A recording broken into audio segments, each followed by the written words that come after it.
ici, hein. Mon arrière-grand-père en 1911 a acheté cet ensemble, qui est venu à notre grand-père, qui est venu à notre père, et il y a eu deux petits-fils. Mon frère a cette partie-là, ce moulin-là, on va en parler, et moi ce moulin-là. Donc on est passionnés, on est nés ici. Alors, on peut dialoguer. À votre avis, depuis quand, depuis quel siècle, il y a des moulins ici? Je n'ai pas dit forcément ces bâtiments. Aucune idée. Le XIe siècle, 1068, la cathédrale du Mans, les châteaux forts. Et c'est pas le hasard. Je vous expliquerai plus tard, tout à l'heure, on verra des photos, pourquoi au XIe siècle, les moulins qui ont été inventés, plus qu'inventés, développés par les Romains, donc 2000 ans, probablement inventés par les Chinois ou les Arabes, datent de beaucoup plus longtemps. On va aller voir les deux moulins. Je vous suis. Alors, on a ce treuil ici, qui est une symbolique du moulin, qui n'était pas à cet endroit-là, qui était plutôt en amont. On ira voir tout à l'heure. Donc, l'énigme, c'est qu'est-ce que vient faire ce treuil ici? Et puis ici, il y a un moteur. Oh là, je sais plus. Ici, vous avez un vieux moteur qui est uni, abandonné et soumis au cru. Et il a un rapport important avec le moulin. On en reparlera après. Alors, si vous voulez un moulin, pourquoi on vient dans un moulin? On vient pour le lieu, mais on vient aussi pour l'histoire du moulin, mais on vient aussi pour l'histoire des moulins ou les moulins dans l'histoire. Si vous voulez, le développement des moulins, c'est fait à partir des croisades. Alors, on a bien dit 1066. 1066, c'est Guillaume le Conquérant, hein, comme repère. Et quel est le rapport des moulins avec les croisades? Vous avez entendu parler d'Alep, vous avez entendu parler de Mossoul. Qu'est-ce qui s'est passé aux croisades? Aux croisades, la France était... tout le monde était gilet jaune, tout le monde contestait. Mais contestait, si vous voulez, à un tel point, c'est que se sont développés les châteaux forts, parce qu'on ne se battait pas seulement contre l'Angleterre, on se battait surtout entre Beaumont-sur-Sarthe, Fresnay, et puis effectivement les Anglais venaient pousser. On a une ligne Maginot de châteaux forts sur la Sarthe, avec Bourg-le-Roi, avec Beaumont-sur-Sarthe, avec bien d'autres. Donc les croisades. Pourquoi les croisades? Il y a un pape qui a eu une bonne idée, c'est-à-dire tout le monde se battait à feu et à sang, ou à lance et à sang. Les cultivateurs qui représentaient probablement 90% de la population ne pouvaient plus travailler. La France mourait de faim et on s'entretuait. Son idée a été de fédérer les seigneurs qui se battaient entre eux sur un prétexte qui a bien marché, puisqu'en ce moment-là, on développait le christianisme, qui a été la conquête par des musulmans turcs, la conquête du tombeau du Christ et empêcher, si vous voulez, les chrétiens d'accéder au tombeau du Christ. Donc à ce moment-là, il a proposé des croisades en promettant non seulement la libération du tombeau du Christ, mais de l'argent, des terres, des conquêtes. Et il y a eu 8 croisades. La dernière, Saint-Louis est mort à Tunis. Alors beaucoup sont morts là-bas. Un certain nombre se sont installés là-bas, puisqu'il y a eu un roi de Jérusalem. Ceux qui sont revenus avaient observé, si vous voulez, vu des norias, vu des moulins, le système du moulin à eau, soit qui tournait avec la rivière qui montait de l'eau, ou même qui écrasait de la farine. Ils reviennent sur ce qu'on appelle aujourd'hui l'Europe. Les guerres avaient cessé entre eux, et il s'est passé un événement assez important à ce moment-là, qui a été considéré comme un don de Dieu. Ça s'est appelé un réchauffement climatique. Ce réchauffement climatique a été considéré comme le bienvenu. Alors quand on dit réchauffement climatique, on dit de la vigne en Angleterre, et on a appelé le Groenland, c'est pas devenu une forêt, mais la végétation commençait à pousser sur ce qu'on appelait le Groenland. Donc un réchauffement climatique, une population qui réaugmente, une population qui peut se nourrir. Et à ce moment-là, on se nourrissait comment? Si vous voulez, avec de la farine, avec des galettes à partir de farine, mais qu'on faisait avec des moulins à bras. La population augmente, ces moulins à bras n'étaient plus suffisants. On a même appelé des moulins à sang, hein, c'est-à-dire qui fonctionnaient avec des esclaves. D'où le développement des moulins qui est devenu à ce moment-là opportun. On a inventé la charrue, ou du moins le pic en fer de la charrue, et le collier de cheval. Tout était là pour cultiver le climat, la population qui ne se battait plus, mais qui avait faim, et ses moulins. Voilà comment les moulins se sont développés. Oui, alors donc on a vu un peu l'évolution des moulins en général. Et maintenant, on va voir l'histoire en particulier de ce moulin. Deux choses, de par ses productions, et puis ensuite son histoire locale. Alors, comme tous les moulins, ce moulin a été à blé, à blé et à farine, si vous voulez, et est resté à farine jusqu'à la Révolution. Après la Révolution, au moment de la Révolution, c'était pas on veut la tête de Macron ou on veut la tête du roi. C'était pas ça. C'était une guerre de la farine parce qu'il y avait une sécheresse, un manque de farine, une spéculation sur la farine, et la farine était à la base de l'alimentation, une base très importante. Et à ce moment-là, le peuple s'est révolté. Le sang impur, mais le sang impur, c'était pas le sang bleu, et s'est révolté. Et à la Révolution, on a, d'ailleurs, on appelait le roi le boulanger, la reine la boulangère, et les enfants le petit mitron. Voilà. Donc c'était bien la guerre de la farine. Et à la guerre de la farine, les révolutionnaires ont supprimé tous les privilèges, y compris un des privilèges qu'avait le moulin, qui était le droit de ban. Alors le droit de ban, tout le monde ne sait pas ce que c'est, je l'ai appris, mais tout le monde sait ce qu'est une banlieue. Une banlieue, c'est ce qui est autour d'une ville. Ben, le droit de ban, c'était autour du moulin, une lieue de ban, un banc 5 km, à 5 km, obligation d'aller au moulin. On n'avait pas le choix, mais on avait la taxe à la valeur ajoutée, ou la taxe à la valeur déduite, si vous voulez. C'est-à-dire qu'on amenait son sac de grains, mais évidemment, une partie allait soit aux propriétaires qui pouvaient être un seigneur, soit aux ecclésiastiques. Alors pourquoi eux? Parce qu'un moulin, c'était une maison, mais des fondations qui coûtaient le prix de la maison, enfin l'équivalent d'une maison. C'était une roue et ses mécanismes qui valaient déjà le prix de la maison. C'était des meules qui valaient encore le prix de la maison. Et c'était aussi tout un système hydraulique. Donc si vous voulez, un moulin, c'était le prix de 10 maisons. Personne le prix d'un château. Seuls les ecclésiastiques, pouvaient l'avoir. Donc on a supprimé ce droit de ban et on a cédé les moulins vendus. Alors à ce moment-là, il y a eu une telle inflation, ils l'ont eu quasiment gratuitement, aux meuniers qui étaient dedans, aux agriculteurs qui étaient à côté.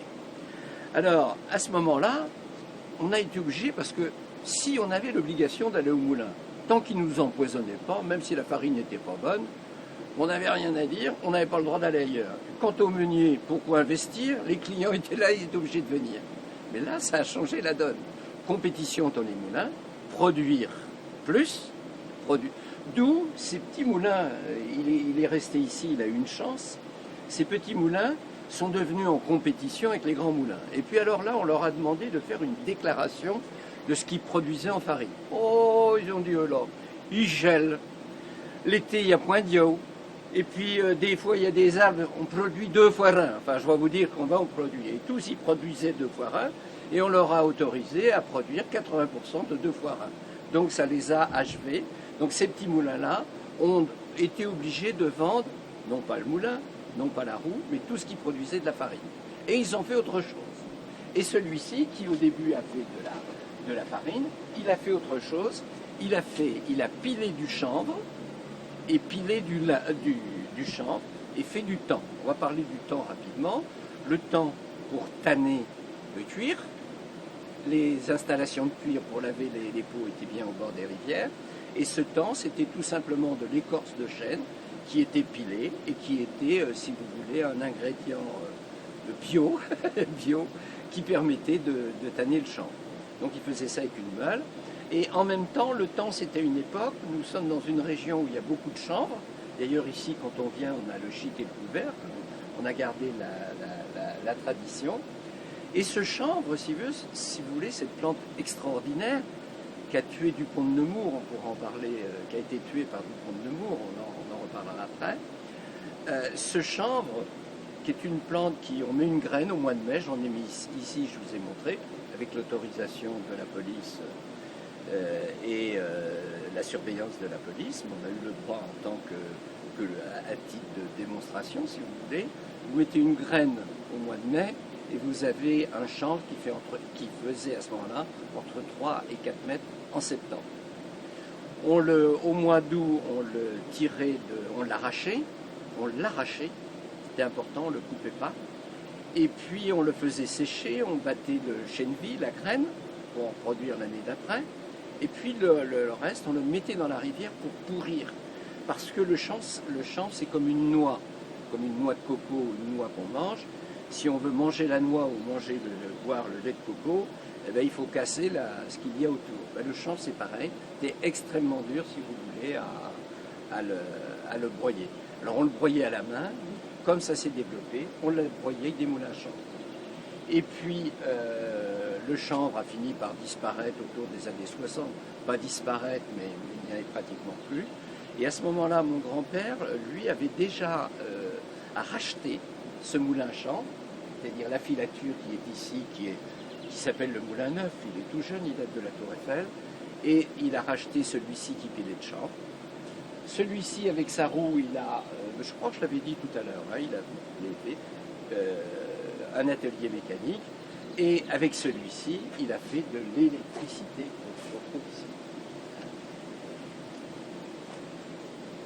Alors l'électricité, si vous voulez, ils ont acheté en 1911. Dès 1914, ce moulin-là, avant, faisait déjà de l'électricité avec d'autres moulins pour éclairer les places d'église, hein, le curé, la mairie et le château quand il y en avait un. Et les moulins les meuniers ont été les premiers à produire de l'électricité dans un temps record. Entre le moment où l'ampoule a été inventée et le moment où les moulins ont développé l'électricité, il y a eu 20 ans. Il y a eu 50 ans entre l'invention, si vous voulez, de l'ordinateur et son développement. Il y a eu 50 ans, ce qui a été très rapide. L'automobile, il y a eu une cinquantaine d'années. Alors pourquoi ils sont intéressés à ça? Ben, tout simplement, le mélange air-farine est explosif. Explosif, c'est pas prend feu. Si jamais vous connaissez la chanson Meunier tu dors, ton moulin va trop vite, il va trop vite parce que les meules n'ont plus un moule de grain, il n'y a plus de grain, elles vont frotter l'une sur l'autre, elles vont faire une étincelle. Et à ce moment-là, le moulin va exploser, va être en feu. Donc ils sont faits d'électricité pour eux, invention de la dynamo. Voilà, on va rentrer dedans. Oui, alors, vous rentrez ici, donc vous allez voir, il y a la roue de moulin de l'autre côté, on va la mettre en route, vous avez tous les mécanismes, on va en parler. Vous avez les meules. Cette pièce fait, si vous voulez, à peu près la moitié de la superficie du moulin. Et j'ai surtout voulu garder cette pièce, même si mon grand-père avait déjà commencé à loger des employés en haut. J'ai suivi. Mais un moulin qui n'est qu'une habitation, ça n'est plus un moulin. Un moulin, pour moi, il a une turbine, il a une roue, il a encore des mécanismes. Mais par contre, si même ça n'est plus en état, il y a toujours plein de belles choses à raconter. On va les mettre la roue en route. Alors ma passion, elle est née ici, moi. Ici. Vous voyez le tableau électrique ici? Donc c'était ce fameux tableau. Mon grand-père mettait l'atelier, il mettait la scierie, il mettait sa maison, il avait mis des batteries pas pour la grand-mère, il avait acheté une lampe pigeon, il disait que ça suffisait, que si elle voulait venir le rejoindre, elle savait pas comment faire. Mais par contre, il avait déjà un frigidaire, donc il avait besoin des batteries la nuit. Et surtout pas du moulin, parce qu'on dit que les moulins levaient les vannes dans la journée. Ceux qui disent ça savent pas ce qu'est un moulin. On voulait surtout garder l'eau. Donc la nuit, il fallait que le bassin se remplisse. Alors on va la mettre en route, c'est-à-dire que je vais ouvrir le carburateur. C'est-à-dire le carburateur du moulin, c'est une vanne qui va lâcher l'eau. Alors ici, on ne le voit pas, on va la voir dehors. Et alors moi, mon grand-père me disait, tiens gamin, la chandelle, elle vacille. Et regardez, on n'a pas assez d'eau, va me mettre quelques tours de... Alors, je traversais l'atelier, il y avait des rats qui se tiraient devant moi, mais j'étais tellement fier d'ouvrir à 8 ans ce moulin que j'avais pas peur d'y aller. Voilà, ça se met en route tout doucement. Alors, vous avez cette grande roue là, qui est sur le même axe que la roue de moulin qu'on va voir. Et on a ici, dans ce moulin, ici on va pouvoir voir toute l'invention qui a servi à l'invention de la mécanique qui a développé l'automobile. Une automobile, c'est quoi? C'est un moteur, on va en voir un. On va voir le principe. Et puis c'est une boîte de vitesse. Enfin, bon. Alors bien sûr, il n'y avait pas d'électronique, il n'y avait pas d'hydraulique, mais il y avait toute la mécanique. La première mécanique, c'est cette grande roue là, qui tourne, vous voyez. Elle a 150 dents. Et elle est, je ne sais pas si vous allez le voir, elle était sur une toute petite roue qu'il y avait au-dessus, un tout petit engrenage qui est là, venez voir là. Celui-ci là. Vous voyez, il était au-dessus parce qu'on a descendu, voilà, ce petit engrenage. Ben, c'est quoi? C'est le pédalier du vélo qui est sur la petite vitesse.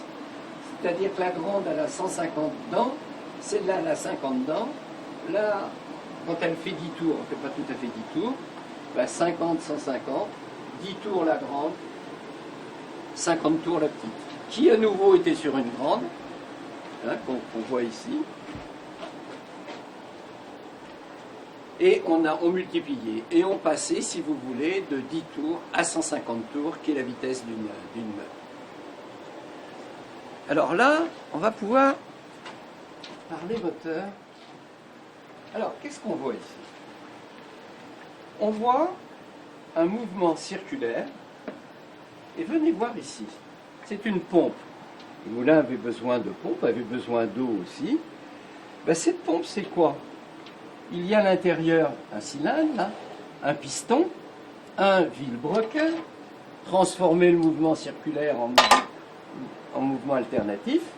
Donc on part d'un mouvement circulaire et on va à un mouvement alternatif grâce au vilebrequin, à la bielle et au piston. Eh bien c'est quoi une voiture? C'est l'inverse. C'est le piston qui lui va donner l'énergie. Pourquoi tu n'aimes pas? Voilà. C'est le piston qui va faire tourner la bielle et qui va faire tourner la roue. Donc si vous voulez, ce principe mécanique, hein, on le retrouve, il est à la base du moteur à explosion. Alors, le moteur à explosion là-bas, pourquoi qu'il est puni? Ben, ça a d'abord été une grande amitié, le moteur à explosion avec le moulin, parce qu'il permettait en été, quand il n'y avait pas d'eau, de faire tourner le moulin. Mais le moulin, qui a été le seul moteur qui a été utilisé pendant 1000 ans, et qui l'est encore d'ailleurs, même s'il est d'une façon moins intense, il avait un sacré inconvénient. Il était fixe à un endroit qui était inondé l'hiver. À partir du moment où on a inventé le moteur à explosion, eh bien on pouvait avoir de l'énergie partout, partout, partout. Et effectivement, le moteur à explosion a tué le moulin. Et ici, on a la fameuse meule à temps et à chambre. Alors, regardez ce qu'était, il n'est pas en plastique, hein, ce qu'était le chanvre. Au-dessus, c'est du lin. Voilà, le chanvre montait jusqu'à presque 3 mètres. Et quand je vous disais que c'était comme une noix, eh bien, ce chanvre, même rouillé dans la rivière, la coque était extrêmement dure. Et on l'écrasait, si vous voulez, ce chanvre, sur une meule comme cela. Et après, avec des peignes, avec d'autres systèmes. Alors, le rendement ici, et surtout le travail, parce que voilà ce qu'utilisaient manuellement les broyeurs. Voilà, l'écraser avec ça. Donc, il fallait petit à petit l'écraser. Donc, c'était un travail, si vous levez le poids là, c'était un travail ardent.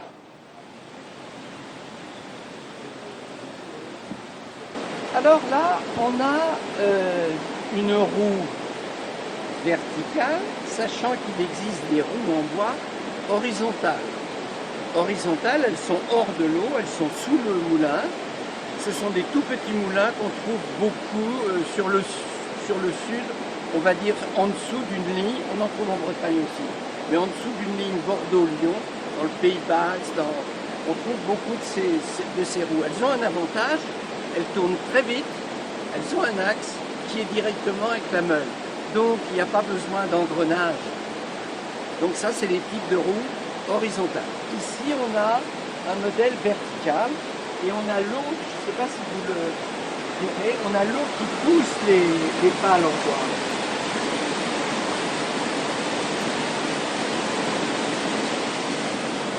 Alors ça, c'est le type initial de roue, celui qui produit le moins d'énergie, si vous voulez, dans toutes les roues. Et puis vous avez en montagne, vous en avez aussi en Sarthe et dans l'Orne, mais c'est assez exceptionnel. Vous avez des moulins où il y a une chute d'eau importante, Alors raisonnons les Vosges, le Jura, etc. Des tout petits filets d'eau, et l'eau tombe dans des augiers, par-dessus la roue, dans des bacs. Imaginez ces roues qui sont très grandes, avec des très grands rayons. Si elles ont 100 litres d'eau dans un bac, et qu'il y a 50 bacs, on va dire 25 remplis, hein, parce qu'en bas ils sont pas remplis. Eh bien ça fait une énergie énorme avec très peu d'eau. Et on a appliqué ce système, alors la roue, là, qui pousse les pales, la roue qui par son poids d'eau va faire tourner le moulin, et on a inventé ce qu'on appelle des roues de poitrine. Alors là, en général, les visiteurs doivent avoir du mal à s'endormir avec la patronne le soir quand ils ont découvert les roues de poitrine. C'est quoi une roue de poitrine? Alors là, on est deux hommes, il y aura une femme. Bon, j'aurais choisi une femme pour lui demander ce que c'était une roue de poitrine. Eh bien, c'est une roue où l'eau, elle arrive au milieu de la roue, avec non pas des pales plates, mais des augiers. Donc l'eau arrive au milieu de la roue et pas par en dessous, au niveau de la poitrine. Et à ce moment-là, on bénéficie de la vitesse du courant et on bénéficie du poids de l'eau. Ce sont ce qu'on appelle des roues Sagittaires. Voilà, alors là maintenant, vous voyez le système hydraulique. Pour qu'il y ait un moulin, il faut qu'il y ait une différence d'eau. Donc ici, on est sur le minimum, on a 1 mètre, 1 mètre 10. Mais en Sarthe, on a peu de chutes qui vont dépasser les 2 mètres. Il faut aussi ce qu'on appelle, alors les intégristes appelleraient ça un barrage. Alors ça n'est pas un barrage, c'est un seuil. Comme vous le voyez, on manque déjà d'eau dans ce seuil, l'eau va déverser au-dessus l'eau va déverser. Elle ne va pas être bloquée comme dans des barrages. Alors la définition d'un barrage, il coupe le lit mineur de la rivière. Le lit mineur, c'est ce que l'on voit là. Le lit majeur, qui s'étend ici sur des kilomètres, de ce côté-là, plus que de ce côté-là, c'est le lit dans lequel elle déborde. Alors si on barre cette eau-là, effectivement on a un barrage. Et ici on a des seuils. Alors on a un seuil ici, que vous pouvez voir.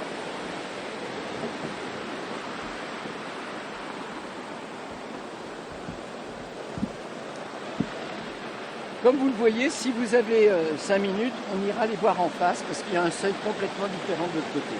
Ici, on a une chute à peu près d'1 mètre 10. Alors, ces seuils-là, la hauteur, la longueur, le nombre de vannes, la hauteur des vannes, tout est défini par un règlement d'eau. Hein. Si vous voulez, on a pour les moulins à la fois un droit d'eau, droit d'utiliser l'énergie, et un règlement d'eau. Le droit d'eau, c'est le permis de conduire, on a le droit de conduire une voiture, et le règlement d'eau, c'est le code de la route, dans quelles conditions on doit l'utiliser. Donc si vous voulez, l'utilisation d'un moulin est régie par des lois très, très strictes. Vous voyez ce qu'on appelle un niveau d'eau qui est posé par l'administration, au même titre qu'on pose dans les murs, on le verra, c'est rond où il y a la hauteur d'eau. Et vous voyez, alors comme c'est de face, on ne le voit peut-être pas très bien, ici on va peut-être le voir, il y a une lame verticale. Voilà, horizontale. Ça, c'est ce qu'on appelle le niveau légal. Pour ce niveau légal, vous avez au-dessus un crantage, vous voyez, et vous avez dessous un autre crantage. On ne voit pas, il est sous l'eau, mais si vous voulez, vous avez le même crantage en dessous qu'en dessus. Pourquoi ?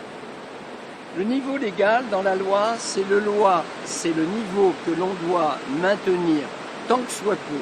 Tant que soit peu, s'il y a une crue, on ne peut pas le maintenir. À partir du moment où ce niveau légal, il y a une tolérance en haut, maximum, d'une vingtaine de centimètres, dès qu'on dépasse cette tolérance, alors ça peut varier d'un moulin à un autre, on doit lever les vannes.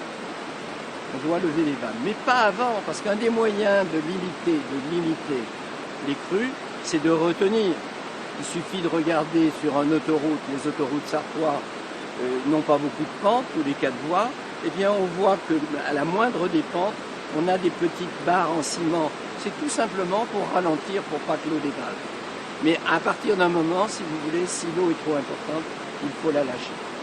Et alors, quelque chose qu'ont oublié, je ne dirais pas les écologistes, parce que je le suis de tout cœur. Je dirais les intégristes de l'écologie qui pensent que la pollution de la rivière est liée au barrage, qui empêcherait les sédiments de s'écouler, qui empêcherait les poissons de passer, que la solution pour épurer l'eau, enlever cette pollution, ce serait de supprimer ces barrages.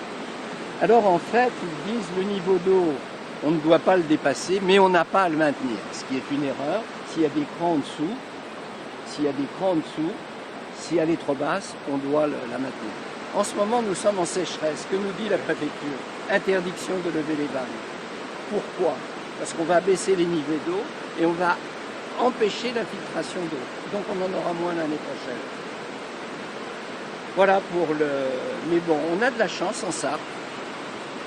C'est le seul département, si on regarde le Maine-et-Loire, la Mayenne et surtout l'Orne et la Mayenne, il y a un nombre énorme de barrages qui ont été cassés, détruits, si vous voulez, au nom de l'écologie. En Sarthe, pour l'instant, nous n'en avons pas un. Il y a une négociation au niveau du Hutchinson, qui est cette fameuse usine très importante sur le plan économique pour la Sarthe, sur le nord de la Sarthe, où l'administration a proposé de supprimer le barrage, ce qui pose au nom de l'écologie, tous ces documents sont sur Internet, mais Hutchinson utilisait l'eau non pas comme énergie, mais comme réserve incendie.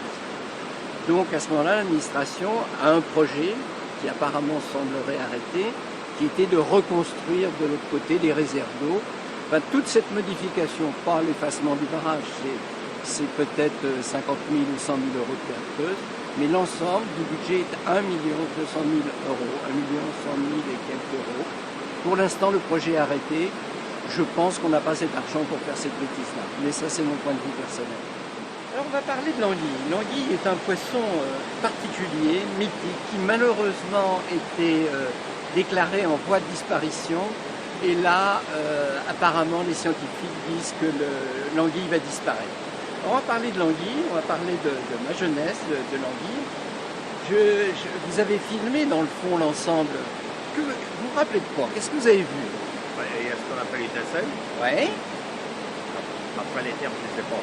Alors, la grande nacelle qui est là, avec un carré au bout, si vous voulez, il y a un panier, ça s'appelle en sartois une braie ou une bras. C'était pour le carré là-bas que vous voyez, le début du filet était mis dans une vanne. Et au moment de la migration de l'anguille, c'est-à-dire que l'anguille qui naît dans les sargasses va venir se développer en rivière. Se développer, c'est-à-dire passer de l'alevin à l'adulte. Et elle va rester une quinzaine d'années dans la rivière. Et au bout d'une quinzaine d'années, l'anguille va se transformer pour pouvoir aller dans les sargasses. Comment se transformer? Imaginez ici, elle navigue par exemple entre... C'est un poisson qui vit la nuit, qui n'aime pas le jour, mais au fond de la rivière, il y a 1,50 m, 2 m, 3 m. Là, elle va pondre à moins 4000 mètres. Alors ça c'est une chose, donc son corps n'est pas adapté pour naviguer en mer. Et d'autre part, si vous voulez, il y a 4 mois de voyage, il y a 5 mois de voyage. Elle va voyager pratiquement jour et nuit par moins 300 mètres, moins 400 mètres. Elle n'aura pas le temps de chasser et elle ne retrouvera pas. Donc son organisme va changer. Pour aller en profondeur, les intestins vont laisser la place, vont disparaître. Et elle va donc se charger de graisse autour d'elle, une réserve qui va lui permettre de vivre pendant 4 mois. Et pour la vessie natatoire, la vessie natatoire c'est un ballon que remplit l'anguille d'air pour se stabiliser en fonction de la profondeur. Sinon elle remonterait comme une balle de ping-pong. Mais se stabiliser à moins 3 mètres ou moins 4000 mètres, c'est pas possible. Donc tout le système digestif va disparaître, les réserves vont se faire, et va se développer une énorme vessie natatoire. Alors cette anguille qui va disparaître, l'anguille a horreur du jour, donc elle va voyager de nuit. Elle va voyager de nuit entre novembre, janvier, février, sur à peu près 3 mois. De nuit et certaines nuits, les nuits où la lune est noire, où elle ne verra pas de lumière, sinon elle ne voyagera pas, et 2 jours elle se met dans la base, elle ne voyagera pas. Donc si vous voulez, décembre, fin novembre, décembre, janvier, février, sur 3-4 mois-là, il va y avoir combien de nuits noires? Alors c'est peut-être pas uniquement une journée, c'est peut-être sur 3 ou 4 jours, mais très peu. Donc elle va voyager en grande quantité, et à ce moment-là, pour pêcher ces anguilles, qu'on appelle l'anguille de dévalaison, elle s'en va pour pêcher cette anguille, qui est une belle anguille, on mettait ce filet là-bas. Sinon, dans l'année, et alors vous avez en dessous un cercueil. Vous avez vu cette voile qui est dans le fond là-bas, qui est percée de trous, il y en a au moulin de la Bruyère. Un meunier pouvait pêcher dans sa nuit, et ça c'est dit par un meunier qui est toujours vivant, on peut le vérifier à Saint-André-de-Mornay, il pêchait légalement jusqu'à 200 kilos d'anguilles en une nuit. Lui pêchait à peu près une dizaine de tonnes par an. Et ça pouvait être 20 ou 30 tonnes sur de Loire. Comment conserver ce poisson? Ce poisson, il était conservé dans des cercueils, c'est-à-dire des caisses en bois dans lesquelles on l'enfermait, dans lesquelles l'eau circulait, mais on ne lui donnait pas à manger, elle avait ses réserves. Et puis, il la redistribuait aux restaurants, aux particuliers, aux poissonniers. Sinon, les autres engins que vous avez un filet, vous avez un fagot qui est dans un... Et on mettait du poulet dedans, et l'anguille s'entortillait dans le fagot, on levait ce fagot d'anguille, et on attrapait les anguilles. Problème, l'anguille, pour l'attraper, je veux dire, vous ne l'attrapez pas à la main, elle s'envole. Et vous avez une pince anguille, vous avez une pince en bois avec des mâchoires pour tenir l'anguille, sans la blesser, simplement la bloquer pour pouvoir la mettre dans le bateau. Vous avez aussi un parapluie là-bas. Alors c'est pas une pratique que j'ai connue, mais qui existe dans le marais poitevin. L'anguille est un poisson vorace. On faisait une boule de vers de terre, qu'on appelait la vernée, et on la pêchait. Alors de nuit, le soir, à la tombée de la nuit, il la pêchait à la tombée de la nuit. Elle avalait cette boule-là, et puis elle la relâchait. Si elle tombait dans le bateau, elle se sauvait. Au bord de la rivière, elle se sauvait. Donc on la faisait tomber dans un parapluie et elle s'enroulait dans le parapluie. Vous avez aussi un harpon. Un harpon, c'était pour l'harponner dans la base. Et puis vous avez des systèmes traditionnels de bosselles anguilles, où on la prenait dans des tambours la nuit, où on pouvait la pêcher à la ligne en cordée. Si vous voulez aller pêcher, voire maintenant braconner, c'est le seul poisson que l'on pêche à l'état d'alevin. Donc si vous détruisez les alevins, à un moment donné, en trop grande quantité, à un moment donné, vous n'avez plus d'anguilles. Donc c'est extrêmement réglementé, c'est-à-dire même si on a le permis de pêche, il faut des conditions spéciales. Il existe encore des pêcheurs professionnels. Malheureusement, il y a un braconnage qui est extrêmement difficile avec des mafieux qui viennent de la drogue, qui circulent avec des go-fast, si vous voulez, entre les côtes françaises et l'aéroport d'Orly. L'anguille peut respirer, c'est le seul poisson qui peut respirer sur terre et dans l'eau. Sur terre, il ne va pas respirer très longtemps, mais ça peut durer 2 jours, sinon en milieu humide. Donc on peut la transformer dans des valises humides par avion. Et elle part au Japon. L'Europe a voulu interdire la pêche de l'alevin, mais elle n'a pas eu l'unanimité. La France d'ailleurs n'a pas été pour. Donc l'Europe a proposé des lois qui ont été votées, qui sont appliquées, de restriction de la pêche, d'interdiction d'exportation sur le Japon. Malheureusement, elle n'a pas pu voter l'interdiction de pêcher l'alevin. Si vous voulez aller pêcher, voire maintenant braconner, c'est le seul poisson que l'on pêche à l'état d'alevin. Donc si vous détruisez les alevins, à un moment donné, en trop grande quantité, à un moment donné, vous n'avez plus d'anguilles. Donc c'est extrêmement réglementé, c'est-à-dire même si on a le permis de pêche, il faut des conditions spéciales. Il existe encore des pêcheurs professionnels. Malheureusement, il y a un braconnage qui est extrêmement difficile avec des mafieux qui viennent de la drogue, qui circulent avec des go-fast, si vous voulez, entre les côtes françaises et l'aéroport d'Orly. L'anguille peut respirer, c'est le seul poisson qui peut respirer sur terre et dans l'eau. Sur terre, il ne va pas respirer très longtemps, mais ça peut durer 2 jours, sinon en milieu humide. Donc on peut la transformer dans des valises humides par avion. Et elle part au Japon. L'Europe a voulu interdire la pêche de l'alevin, mais elle n'a pas eu l'unanimité. La France d'ailleurs n'a pas été pour. Donc l'Europe a proposé des lois qui ont été votées, qui sont appliquées, de restriction de la pêche, d'interdiction d'exportation sur le Japon. Malheureusement, elle n'a pas pu voter l'interdiction de pêcher l'alevin. Vous êtes un ancien pêcheur. Alors, je suis un ancien pêcheur. Si vous voulez, voyant voyant les poissons disparaître, on ne peut plus les manger, donc maintenant, parce qu'ils sont chargés de pollution, et en particulier l'anguille dont on parlait, parce qu'elle va se charger de graisse. Donc il y a une pratique du no-kill que je peux comprendre, c'est-à-dire on relâche le poisson, mais pour moi, à quoi bon aller attraper un poisson que je ne peux pas manger pour le plaisir de l'attraper, je vais le blesser d'une façon ou d'une autre. Et ceux qui auront... Donc moi, mon plaisir maintenant, c'est de les regarder, les poissons. Ça n'est plus de les pêcher. Donc là, vous venez de voir deux seuils, hein, puisqu'on a bien vu que ce n'était pas des barrages, ça ne barrait pas l'eau, ça passait par-dessus. Et ils ont une différence là. Quelle différence voyez-vous dans ces deux ouvrages, dans ces deux seuils? Ben, disons qu'il y en a un qui c'est une pompe douce et l'autre Oui. un peu plus, pas brutal, mais Oui.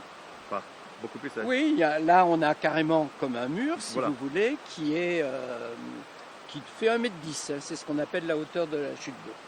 Alors la raison, l'intérêt, si vous voulez, bien après 1789, les transports se faisaient non pas par voie terrestre, ils se faisaient un peu par voie terrestre, mais se faisaient beaucoup par voie d'eau.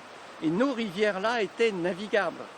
Navigables, c'est-à-dire soit avec des petits bateaux qui étaient détruits, alors pour transporter de la pierre, pas de la pierre, de l'ardoise, pour transporter, j'en sais rien, du cidre, pour transporter, on pouvait aussi, c'était flottable, on pouvait faire véhiculer du bois. Et cette pente douce permettait à des petites embarcations, et en particulier les embarcations qui étaient détruites à l'arrivée. Ça coûtait moins cher, c'était précaire, c'était comme des petits radeaux, ça coûtait moins cher de les détruire que de dépenser de l'argent pour les faire remonter. Maintenant, donc, ils avaient ce système qui est à moins de 45 degrés, moins de 45 degrés, qui a un autre avantage, comme vous le voyez, une anguille, si elle n'a pas décidé de passer par la rive, s'il pleut, elle passe par la rive, l'anguille. Comment expliquer sinon qu'elle serait dans les mares? Mais prenons les autres poissons, si vous voulez, l'alevin peut ici, surtout au printemps, peut le remonter ou peut le descendre facilement. Là, c'est un petit peu moins facile. Voilà. Alors, celui-ci, mon grand-père appelait ça une écluse. Je ne comprenais pas pourquoi il appelait ça une écluse. Mais en fait, quand il a acheté en 1911 avec son père cet ensemble, il y avait une écluse à aiguille.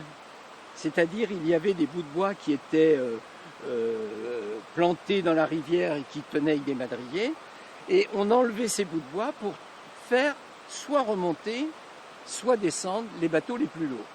Alors avec quand même une difficulté, c'est soit ils descendaient, mais vous imaginez que fallait arrêter le moulin, faire baisser un petit peu l'eau, et puis sinon ils prenaient de la vitesse et ils venaient buter ici. Donc il y avait un treuil de l'autre côté qui le ralentissait.